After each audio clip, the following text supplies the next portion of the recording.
All right, Sarge, we're going to cap off today's crossover Thursday edition. It's Locked On Texans, Locked On Titans. Thank you for making us your first listen each and every day. For your second listen, check out Locked On NFL, AFC South representation. I host the morning show of Locked On NFL. Tony Wiggins from Locked On Jaguars hosts the afternoon edition of Locked On NFL. You get your team news here with us. Now get your NFL news with Locked On NFL on the same platform you stream our shows. Always free all year round. It's Locked On Podcast Network, your team every day. But Sarge, I'll let you kick us off here. You're the away team. What do you think the Houston Texans need to do to win this game?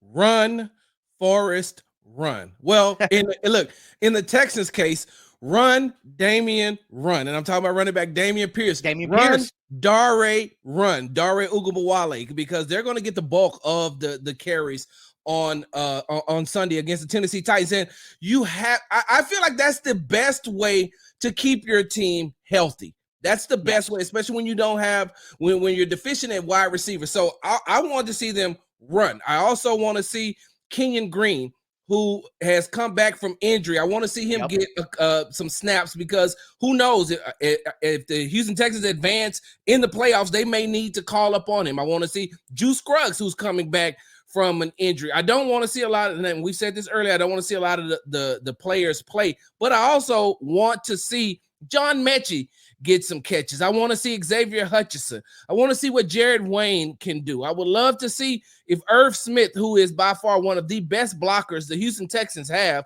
I want to see him get some reps and some snaps. That's on the offensive side of the ball.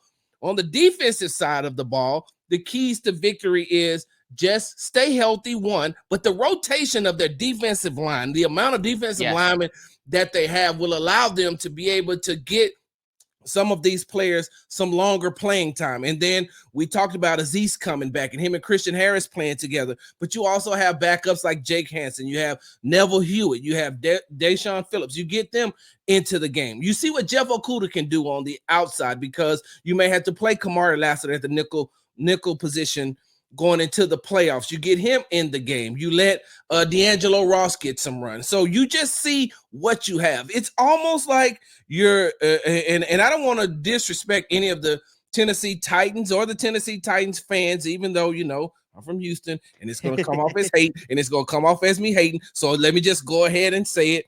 Seems fair. I would treat this like a preseason game. Hey, man. Right. Listen, this is the fourth game of a preseason game. This is probably the last action that a lot of these backups are going to get. This is the last action that they're going to be able to put on tape. So when Nick and D'Amico go to do their evaluations, they can see, okay, during game time, this is what they did. And so the keys to victory is run the ball, stay healthy, and let the defense do what it do.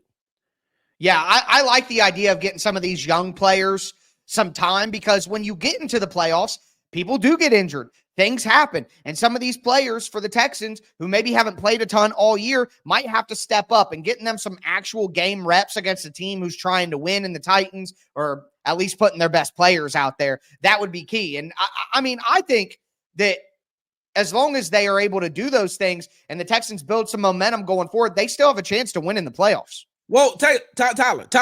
Whoa. I cannot let this production, this broadcast go on without saying this. And Davis Mills is going to step up and perform. Listen, the Houston Texans aren't where they are right now. They don't have a CJ Stroud. They don't have a Will Anderson Jr. They don't have a D'Amico Ryans. They don't have a Tank Dell. They don't have all of that without the play of Davis Mills. Now, I know that's a backhanded compliment, but I would like to see Davis get on the field and do some things. Air it out, Davis. Air it out. I know I said run, but I forgot that Mills is going to be back.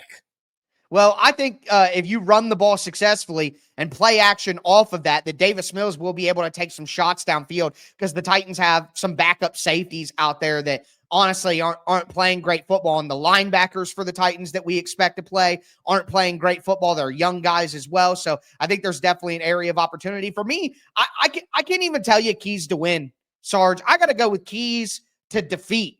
The Titans need to play their young guys as well. And where you say, for the Texans, this is the last opportunity for them to get a look at these guys before they make some offseason evaluations. I feel the same for the Titans. Although the stakes are different. I want to see the Titans play their young linebackers, rookies, and James Williams and Cedric Gray, even though they were terrible against the Indianapolis Colts, and that's why the Colts ran for 335 yards. Holy cow. Like, I don't care about that. I don't care if they win or lose. I just want to see these young players so the Titans know, hey, can one of these young linebackers be a starter next year, or do we need to address that? Let's see some young players on offense. You know what I mean? Let's see at wide receiver. I want to see undrafted free agent Bryce Oliver to know if he can be a part of the team next year. Let's put Jaquan Jackson back out at punt returner to figure out, hey, now that he's back in the lineup, is he going to be able to do it, or is he still going to fumble and he's going to have problems?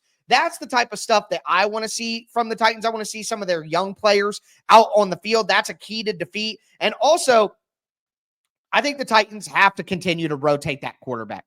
Don't stop. Don't sit on the hot hand. Continue to rotate them in and out so that neither of them can get chemistry. Neither of them can gain momentum to make sure that you lose this game. Because for the Tennessee Titans, the only thing that can save this franchise right now, even if it's not wins, it's hope, and they need a new young quarterback. So whatever they have to do to lose this game, that's what they need to do. So keys to defeat for the Titans for me.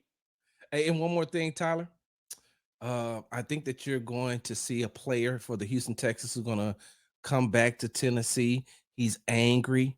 He's pissed off, not only for the fact that he, doesn't play in Tennessee anymore. He plays for the Texans now, but he's also coming off a suspension. He's also hasn't played in a while, and he plays aggressive, and he loves the Houston Texans fans. He loves them. Got out and did he had a fan event. There was a watch party going on, and he showed up. And I'm talking about Azeez Al-Shaair.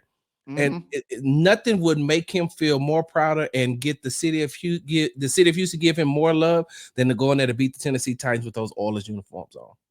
100%. That would absolutely matter. It would matter to the franchise. And maybe Danico Autry can put some work in on the interior offensive line if they let him play out there. But as an older player, he's probably first in line to sit on the defensive side of the ball. But definitely excited to see how this all plays out. And it feels strange, but I'm definitely hoping that the Texans can pull this one off.